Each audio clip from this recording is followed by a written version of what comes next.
I hope that this afternoon I can deliver something useful also after this long absence. As announced, uh, we are trying to um, conduct something more natural in approaching the ordinary ailments that we usually encounter. And today is the high blood pressure. Huh? And we uh, are trying to find a way that water has a very powerful role in fighting high blood pressure. Okay, I'm going to present something that then afterwards we'll entertain questions. Just a moment.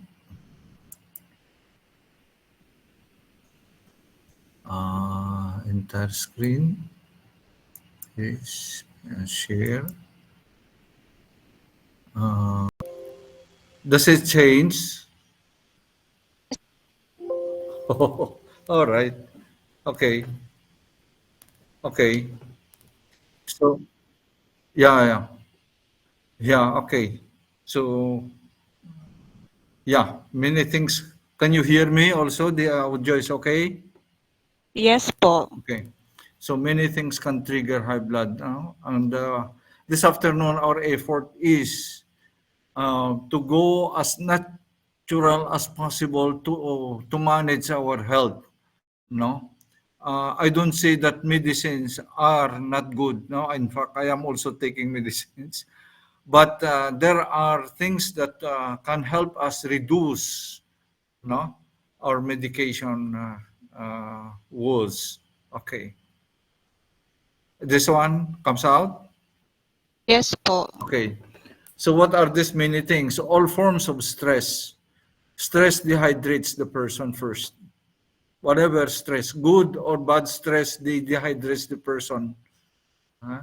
So that is deoxygenates. It removes the oxygen in the body. So the solution is to replace oxygen. And how do you do that? Okay, and the ordinary thing is drinking water. Okay. Hydration is lack of oxygen. Okay, so the result of that lack of oxygen, dehydration, it makes the blood acidic. It lowers the pH of the blood. What is that pH range? pH is a number, huh? Between 7.35 and 0.745. So the it is a very narrow range where the brain has to manage the pH of the blood to keep us alive. No? And the brain has to make a decision when the blood pH goes down. What decision is that? Here. Huh? So the blood composition is 94% water in the blood. Huh? So if it is not 94%, it makes your blood thick. A thick blood cannot circulate easily. And so we need some interventions. And medical interventions, usually this is blood thinners. No? The natural intervention is water.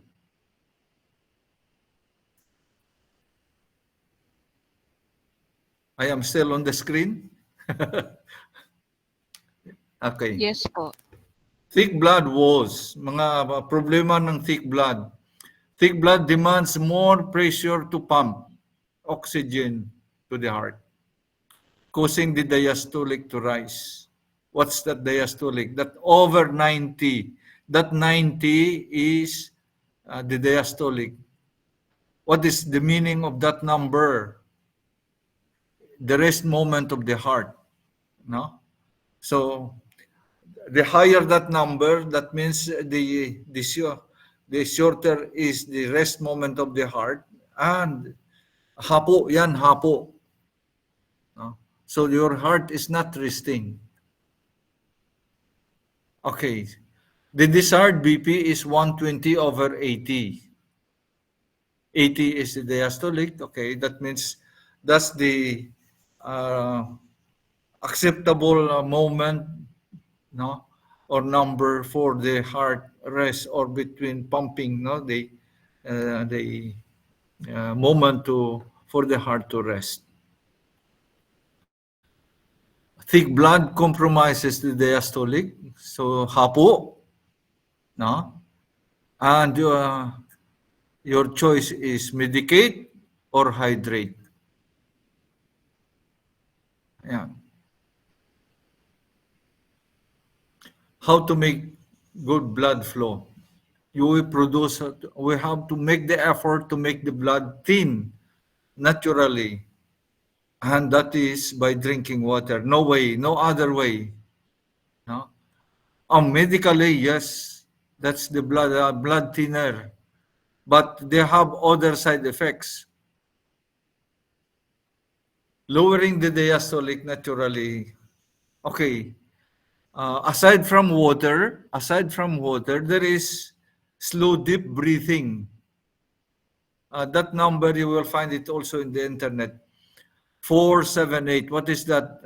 They are 4 seconds to inhale, about 7 seconds to hold your breath para hindi mahapo, and go slow. Release the air slowly to the count of 8 seconds, something like that. And the cycles, you make that cycle 6 to 10 times. That slow, deep breathing.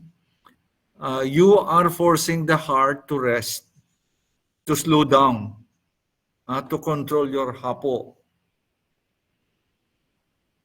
So, yeah, hydration strategy. What would be a good practice? Because the practice, the habit will maintain thin blood. That is the purpose of this strategy. And what is this strategy? 30 minutes before meals, you take your water. What is the purpose of that water that you take before meals? Some of that water will go to the stomach lining, and that becomes baking soda, hydrogen, baking soda as alkaline. So when the acid comes, hindi niya susunugin yung wall ng stomach. No? The liver and the intestine absorb some water. So the 30 minutes period before meals, no, allows or send some water to the liver and to the small intestines, preparing for the time that the digested food will be absorbed in form of blood. So then, when is the next time to drink water? During meals, you can drink, but do not drink too much water. Your stomach, your food in the stomach has to remain in the paste form. Do not make your food swim in the stomach. The stomach is a grinder, it's not a chopper. So pag maraming tubig, hindi yan makagrind. No? So when do you take your next water? That's 1 hour and a half or 2 hours after eating. Bakit? Tapos na yung digestion process. So the period of 1 hour after eating, the stomach is working very hard, using hydrochloric acid to break down the food you eat into elemental forms in form of blood. No? Then when the absorption time comes, there may tubig sa liver, may tubig din sa intestine, so absorption time. Ano? Yeah. Okay. So tips to maintain over 80: slow deep breathing, exercise. I tell you that singing and praying are good exercise to lower BP. Why? Okay. Why singing? How do you sing? Inhale, hold, release slowly. That's how you sing. You inhale, and then you hold your breath, but you sing, you allow the air slowly to go out. So that's releasing slowly. You can watch the opera singers. Okay. Yeah, I picked this up in the internet. Now that 478.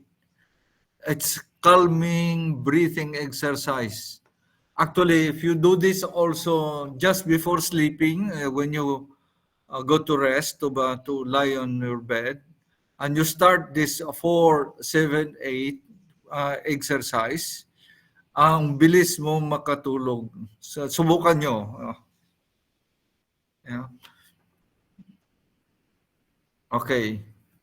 So, explaining the 478. 4, inhale in 4 seconds. 7, hold breath in 7 seconds.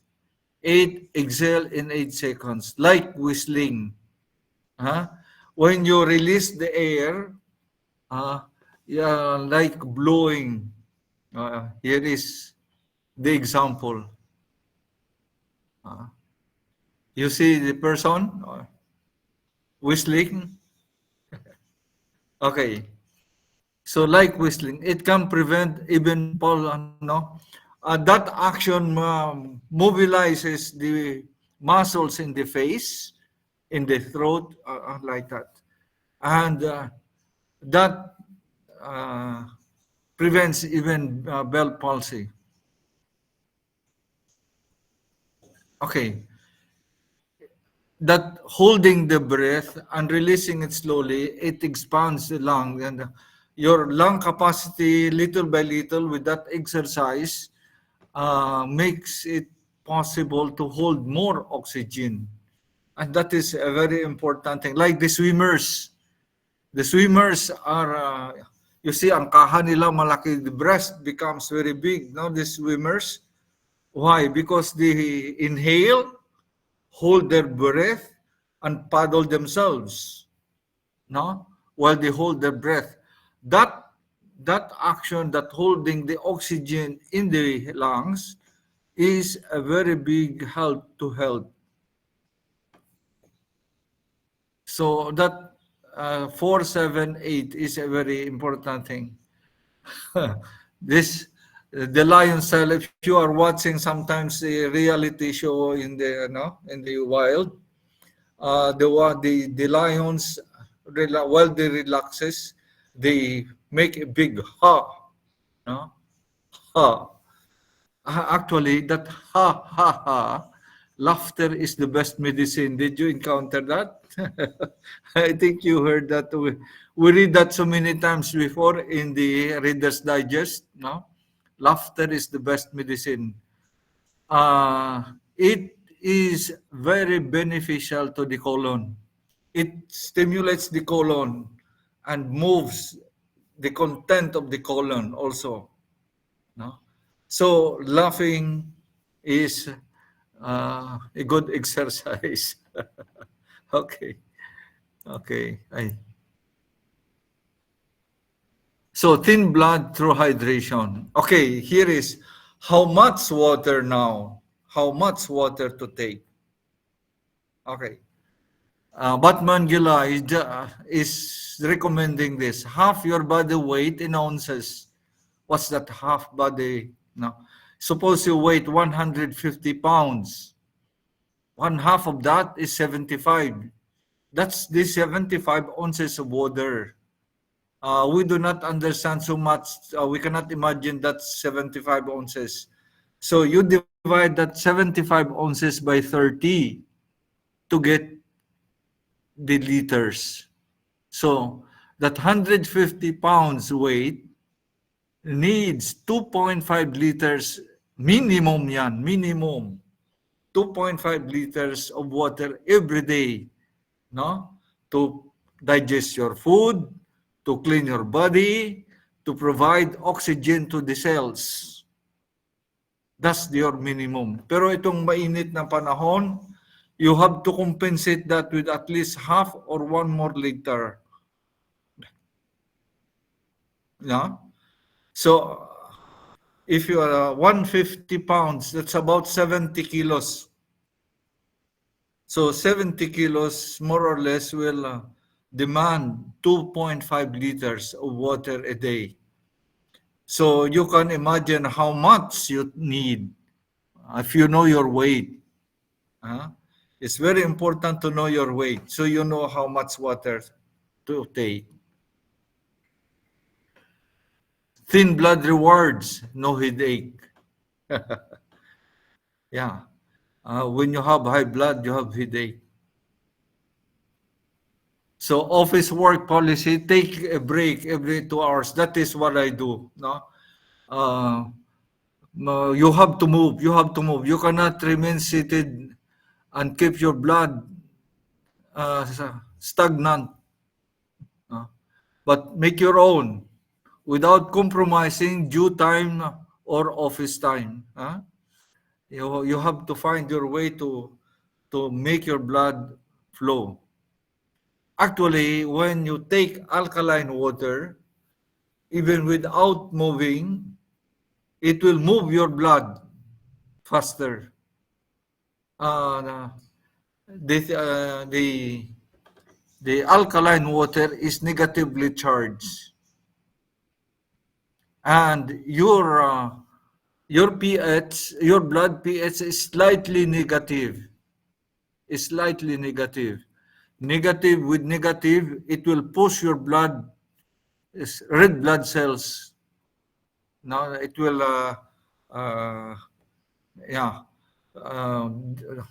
push your blood. They will not coagulate. They will not stick to each other. It will push that environment, that negative environment around the red blood cells will push the red blood cells to move. Okay, here is a very big. I do not suggest you do it now, huh? You have to study it very well, and you have maybe to talk with your doctor. But I had a decision to make, and during pandemic time, I was afraid to go to the hospital. So I had to make a decision. And I read this from Batman Gilay, that you do not have to stop your medicine at once, your medication. You have to train yourself how to space. So, for example, right now, I have to be honest with you, I practically am not taking anymore my maintenance. But nandyan ang medicine, nandyan ang gamot. No? But how did I do that? Especially during the pandemic time, I had really to make a decision. So what you used to take before, every day, Sunday, Monday, or your X there, I started taking it every other day for 2 weeks or more. No? And of course, hydration. You have to be very well hydrated. You know your minimum water. You know your water. And still feeling good. Then later on, for about 2 or 3 weeks, or even 1 month, I think, no, once a week na lang yung gamot. No? So every other 3 days, okay, once a week, every Wednesday. And now literally, I am not taking anymore my No, don't imitate, don't. I will tell you the struggle I had to do that. But if you want to try it, that's the method. That's the method. Don't, what you take every day, you start taking it. But keep your hydration very strictly, because blood thinner, nothing beats your blood to make it thin than water. So, i-establish mo yan mabuti yung tubig mo na yan. No? So, I put there at the bottom, I fought many what ifs. There are so many things, what ifs. But you have to have an answer. And when you can answer it, just continue until you become more confident. But I do not suggest you to do it now. Don't do that. Maybe discuss with your doctor. But especially if you are not regular in your water intake, don't attempt to do that. But once you are very regular with your water intake, you can be sure that your blood is thin. And when your blood is thin, that is the target of many blood thinners. The medicine, blood thinners, to make your blood thin. Nothing beats water to make your blood thin. And if you like, labuyo. They are very good blood thinners. Okay. So how to prepare yourself? Achieve thin blood hydration. Manage stress, fear. You have to have a good reason to fight it. No? Find the answer to what ifs. What if your blood coagulates? Then my answer is, I have thin blood. It will not coagulate. Something like that. You have to be reasonable. You have to have reason for what you are doing. No? My case, it was supported by the fear to go to the hospital. So it was pandemic time. And then I started experiencing side effects. What was the side effects?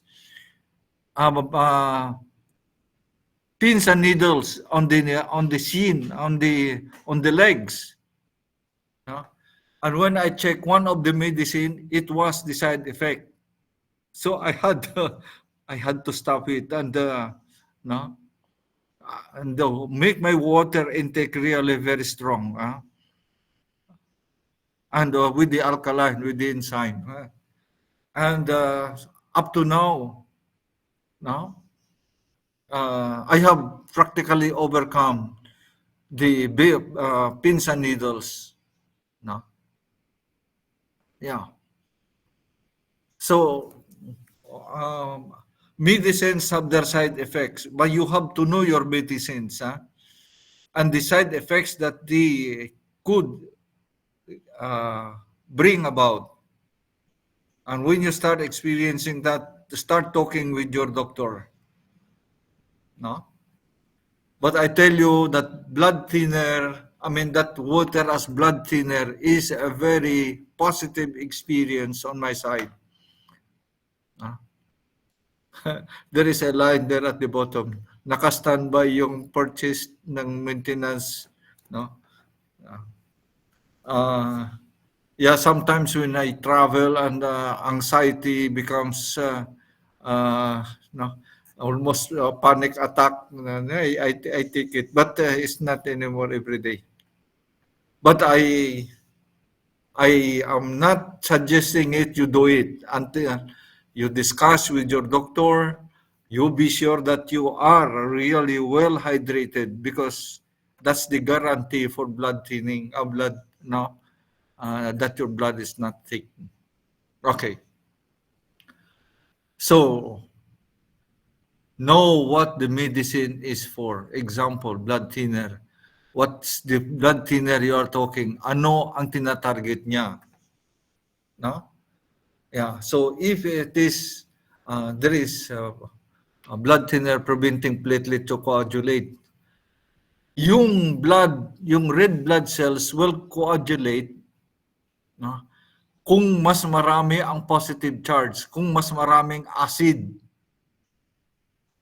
Ayan, delikado yan, no? That's what the pandemic, the coronavirus. The coronavirus is positive charge. Your red blood cells is negatively charged. So kaya talaga attracts, no? Yan, it attracts. Then that's the coagulation. But if you are drinking alkaline and that is negative charge, and your red blood cells is also negatively charged, they will repel each other. No? So it moves the blood, the red blood cells, farther away from each other. So you prevent coagulation. Yeah. So you have to work on reason. Huh? You have to reason with yourself that you are acting positively and correctly. And if you are not on that side, there are many ifs, really. That's the struggle. Side trip. Okay, so that is our what this is, our effort to bring your blood pressure as naturally as possible, no, to normal, without medication. Now, sometimes be careful when there are too many medicines. Well, I do not question the doctors. I do not question their expertise to do that. But hydration can prevent many medicines, I tell you. No? Okay? Okay. Now, there is a short trip here. Side trip to the memory loss. As you grow older, you are struggling with memory. I am experiencing that. No? I'm experiencing remembering short-term events.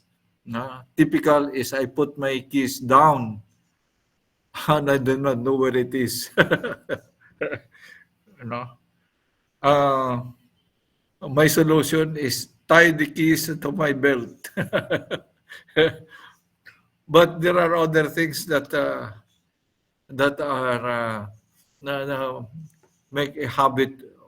No? Okay, let us see what is this. So entertaining many things at the same time, it seems to contribute to forgetting. No? Stressful thoughts crowding in the brain. Yeah, I was experiencing that, especially one time when my pressure was very high, and fear, stress, all of this. you tend to forget things. Okay. So fatigue, tired mind, thinking many things at the same time, tackle them one by one. Look for, attempt really to get 8 hours of rest at night. Lack of oxygen in the brain, that's dehydration. And brain dumping, did you hear about it? Okay, what is that brain dumping? Think about nothing day. No.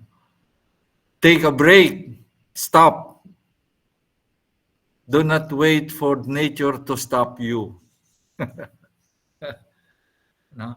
So when stress is taking it all, or you have to stop. You have to find a way to brain dump. Just a day doing nothing. You gain more than by not stopping. Okay.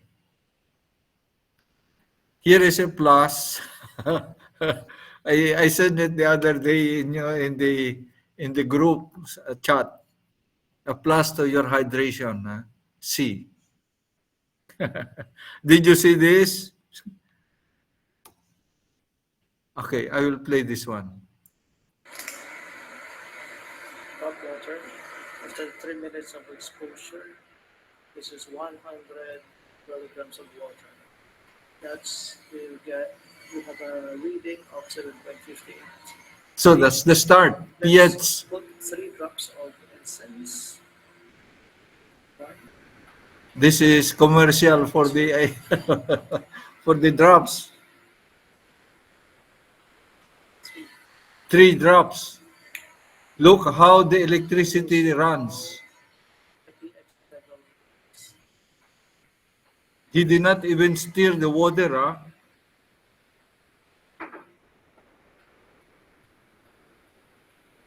That is the energy, the electrical energy, the negative electrical energy that when you put those drops in your water, no, you raise the pH. pH, that means the electricity, uh, high pH, the electricity, the negative charge.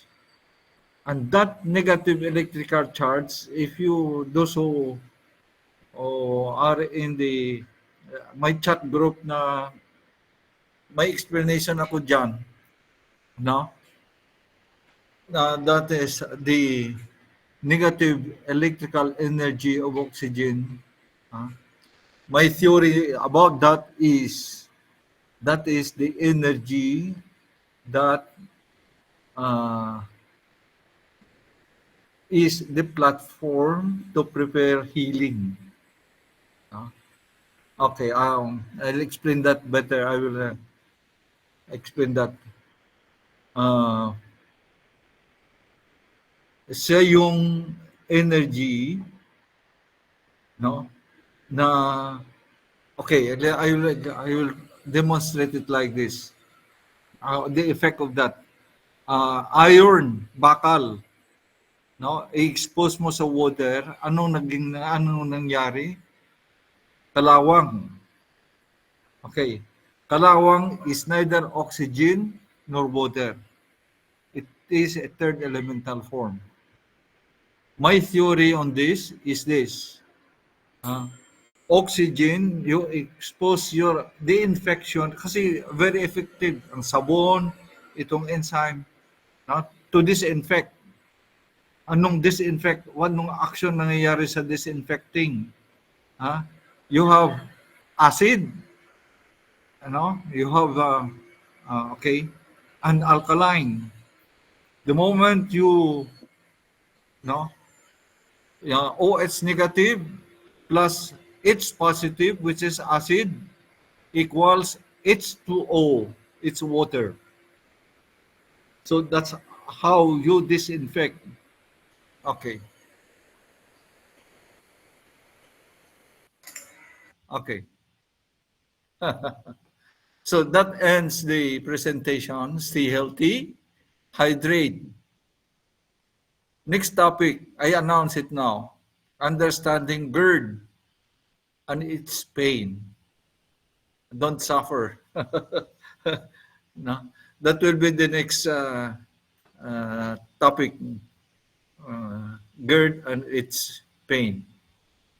Okay, we stop sharing in the show, and we go back to this.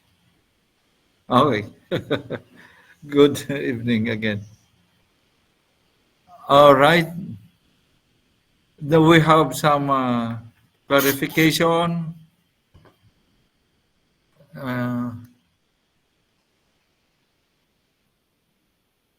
Yes, please.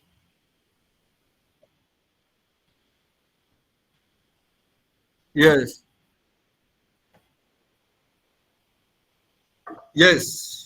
yes. And I did that. I recommended that on mga dengue. Sa dengue, I recommended 6 drops. And water, a glass of water every hour. Yung sa COVID, nebulizing. No? Bukod sa hydration, nebulizing. Anong purpose ng nebulizing? To force negative charge into the blood vessels, sa lungs and sa blood vessels, so that it will push negative to negative, it will repel. So you prevent coagulation. That's the advantage of alkaline water, or making the blood vessels with alkaline water. You create in the surroundings of the veins or the arteries a negative charge, so that will push your red blood cells, which are slightly negative. So you avoid what this is. You avoid the red blood cells to coagulate. But at the same time, that negative atmosphere, that negative charge, will swallow anything positive. That's the that's the infection. That's the positive acid. Anything acid would be absorbed by that negative charge. So you, all the more you free the red blood cells. I don't know if you get it. Did I explain?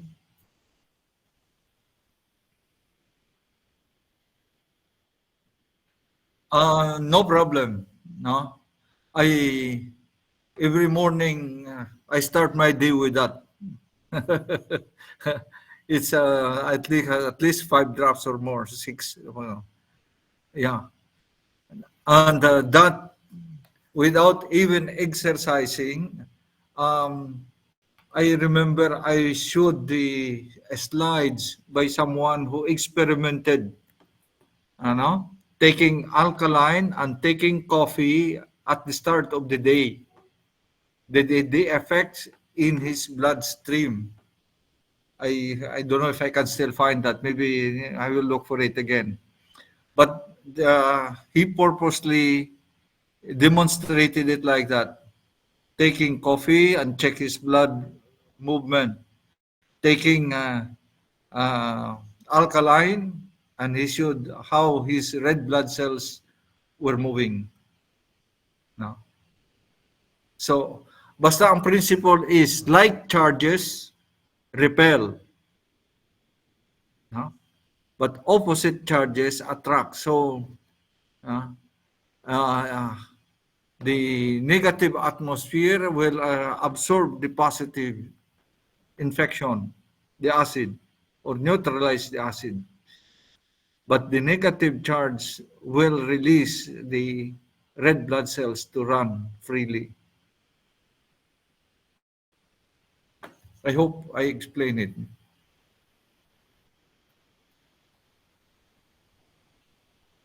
Okay. There is a group chat that I am following also, because sometimes they ask question there. Ano ba yung group chat na yun, B-Boy? I think, anyway.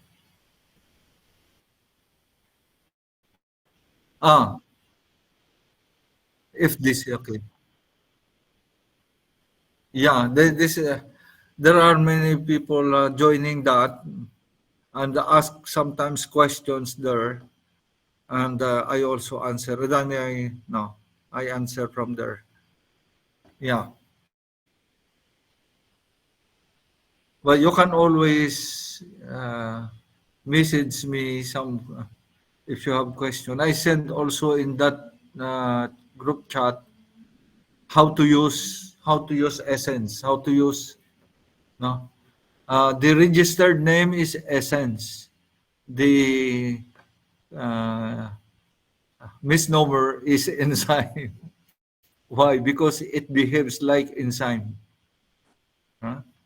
It facilitates reaction without joining the reaction. That's the enzyme. That's- Father, excuse me. Yes. Father, Yes. this is June Mariano. Yes, June. Yes. How are you? I'm fine, Father. I'm good. Father, in your case, what caused your pins and needles?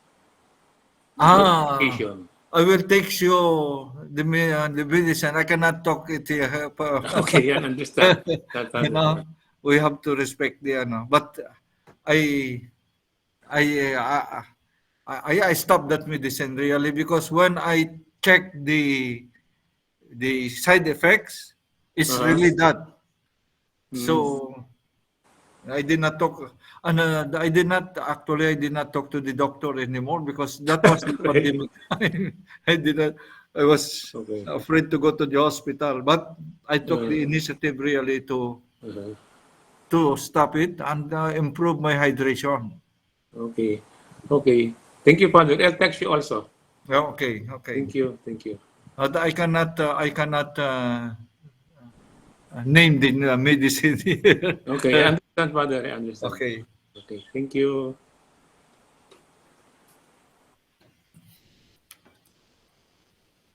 Yeah. Okay. Sorry for the for the inconvenience kanina. Talagang ano I used to display a full screen and then biglang may lumabas sa screen. Okay. Yes. Somebody. Father, Yes, I'm please. Doris. Yes, I know. Doris Alcantara, Father. Yes, I know. Father, Okay. you were talking about alkaline water earlier. Yes. So the proportion of 2.5 liters of water to 150 pounds person, that means the water should be alkaline already or normal water, Okay. the purified water that we buy from the Yeah. supermarket. Okay. My suggestion is drop and drink. No? So, you need, at saka my suggestion is, bumukod ka na ng 2 litro o 3 litro sa umaga. Okay. Doon ka kukuha ng inumin mo. Okay. At the end of the day, you know how much water you did not drink. Oh, yes, Father. And then what kind of water? Dadagdagan ko na siya ng enzyme? Hindi, not necessarily. I do not suggest na you put your enzyme on the tree. If you are going to work, okay. But if you are just at home, I do not suggest na you put the drops already on the glass, on the bottles. I suggest drop and drink. Kanina, nakita nyo nung dinadrop siya, the energy level is better.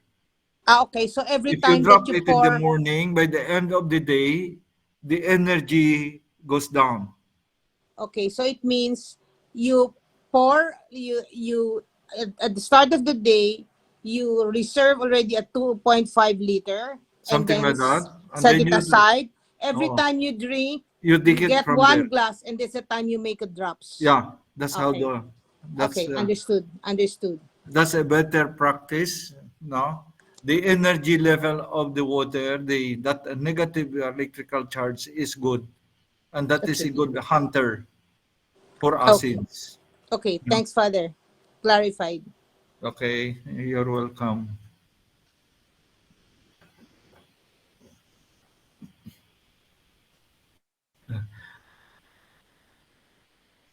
Okay.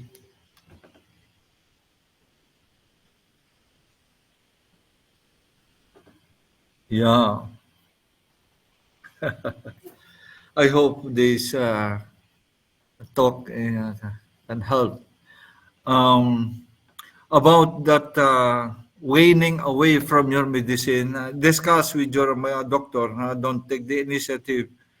Um, I had to do it because of the circumstance that I was afraid to to go to the hospital during the pandemic time, and I make myself convince myself that just hydrating and plenty of water will make my blood thin, and I can avoid thick blood.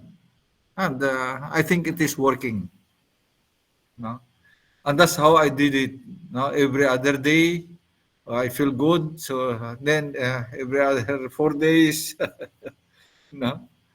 Until once a week, and then practically now I do not take it. No? I take other medicine for other situation, but I have uh, kind of regulated the blood pressure. Yes, please. Good Yes. evening, Father. Good evening. Sabi Go niyo on. po, yung maintenance niyo, so no, hindi na kayo nagtitake ng maintenance. How Oh, do no. you feel naman, Father? Are you Alam mo, always checking your blood pressure para makita niyo na it's working? yes, I have a digital watch. Every time I feel something on my head, I check the digital watch. What is it saying?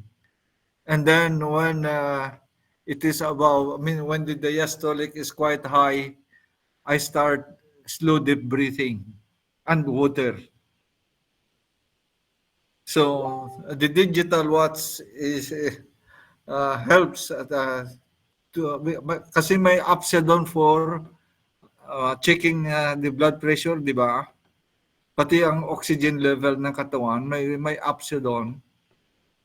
And it helps me, no?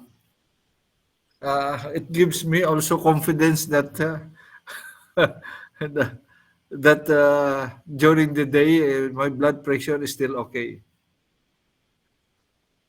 Follow-up question, Father. Yes, please. How did you come up With hello. to Hello. hello, Father. Yes, please. Nag-ano po yung signal nag-unstable. Okay. Paano po kayo nag-come up na at paano ano yung driving force nanyo na to decide na to Okay. Yes, yes. ano yun, to To yung not to take the medicine. Yeah. maintenance. Yes. Yes. The confidence that hydration makes your blood thin. And when your blood is thin, that means the heart can, I mean, the blood can flow very well. So that is one very important thing that you have to establish, that your hydration is a guarantee that your blood is thin. And that means thin blood is flowing. The heart does not find a hard time pumping or pushing it to supply oxygen to the heart. No?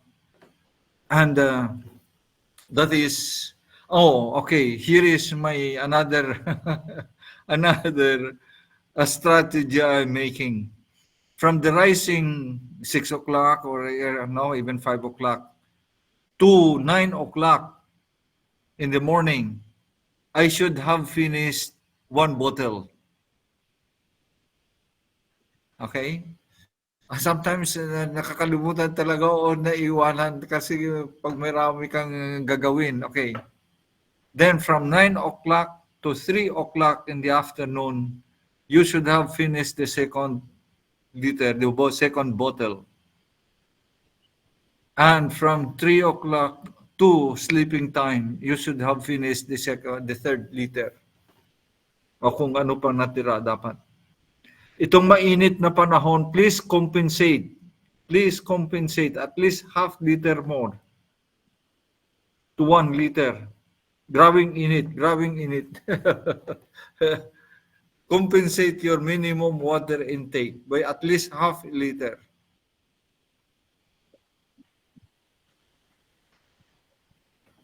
Okay.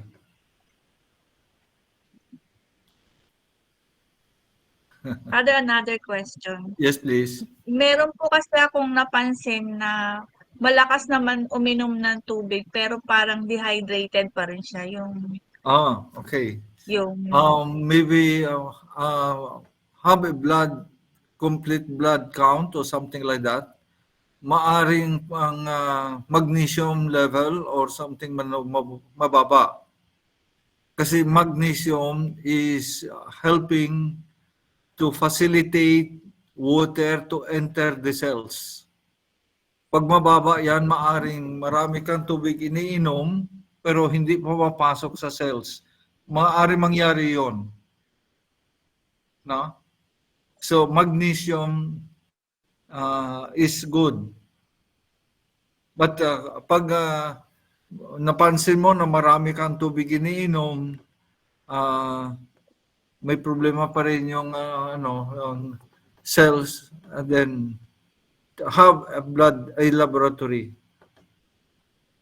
No? follow-up question, Father. Yes, How would please. you explain po? Kasi by experience po, may kaibigan ako na yung husband niya, ang taas Oh. ng mga result ng malabas sa blood siya. And then, Naman daw siya, malakas naman.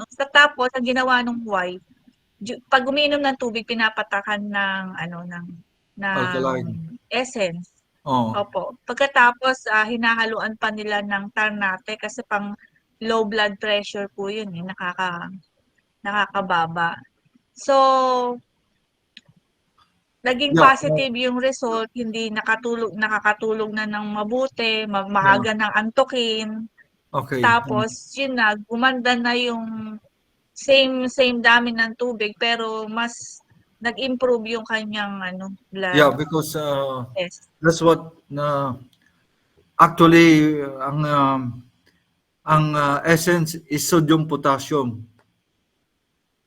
Your cells, the pump, sodium potassium pump around the cell body, no? There is a sodium potassium pump. So, and yung nakita nyo kaninang tumataas na that's about 70 millivolts to about 90. Kung ma-healthy is about 90 millivolts. The ordinary resting voltage of that is negative 70 millivolts. That's what your sodium potassium pump is producing. Your body is electrical machine, and that sodium potassium pump on the cells. How do you call this? Yung nagbabalot sa that's inside and outside the cells. Yung sodium potassium pump. Siya yung nagpapadala ng nutrients sa loob, siya rin yung nagpapalabas ng dumi. That is the action of the sodium potassium pump. And that pumping produces negative 70 millivolts. No? If the cells is healthy, it goes to 90, something like that. Cancer cells is positive. Usually, the very bad cancer cells is something like positive 50 to 15. From 50 to 15. Very bad cancer voltage is positive 15. So, pag anuhan mo yan ng alkaline, healthy negative, mo is negative 70 or negative 90, i-plus mo siya sa plus 50, may balance ka pa na negative. That is, you can energize your sick cell. You can neutralize the acid that is imprisoning it. If you have to call it like that. And that is how yung kaninang voltage na nangyari, nakikita ninyo how it rises. That's more or less the energy that helps.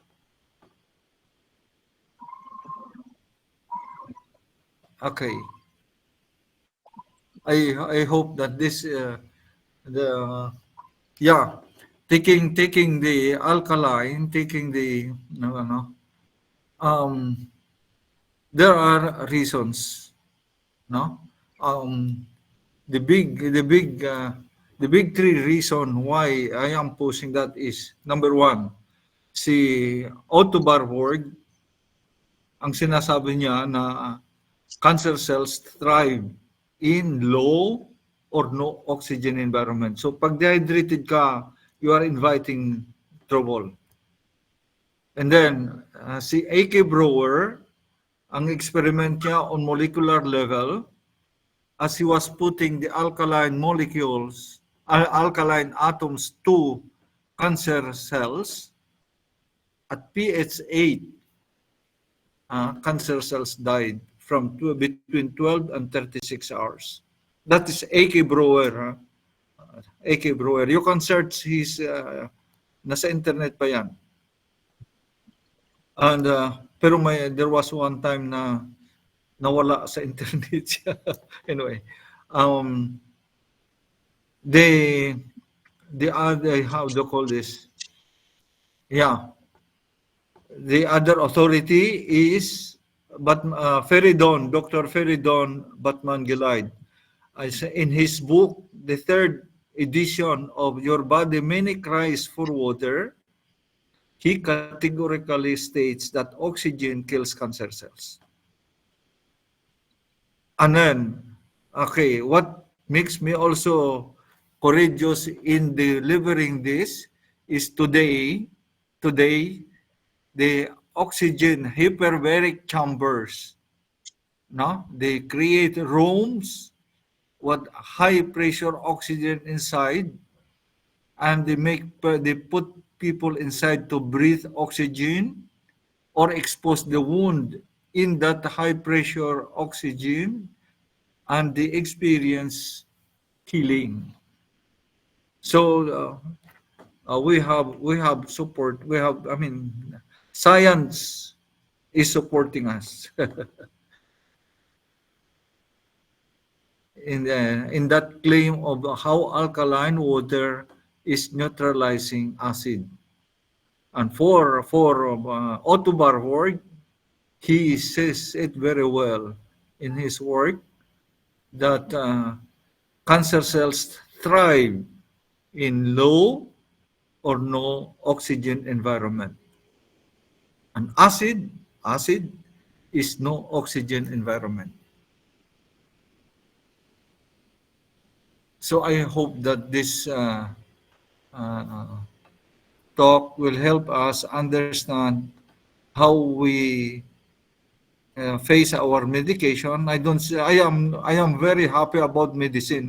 Don't tell I am not against medicine. I am taking medicines. No. But we have to understand what that medicine is doing in the body.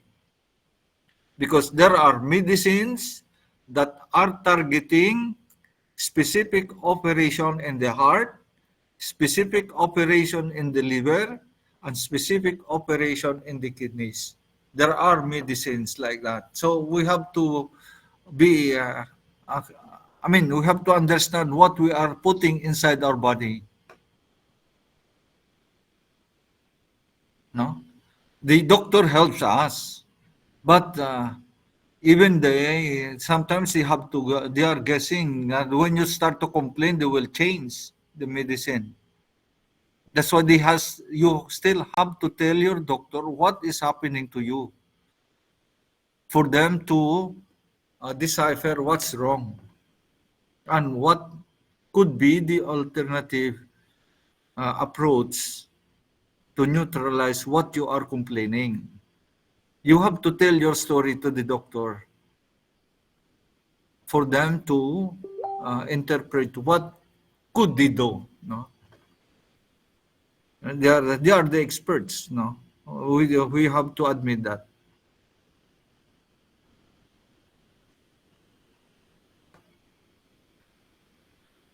We are researching to understand what's happening to our body. And that's what I am sharing. No?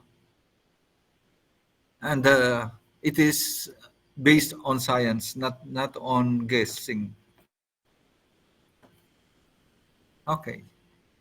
Thank you, Father. Yeah. All right. So sorry about the delay kanina, pero next time I know already. And Jocelyn be alert to to tell me which one to trigger to switch on here. Thank you very much for that. Okay.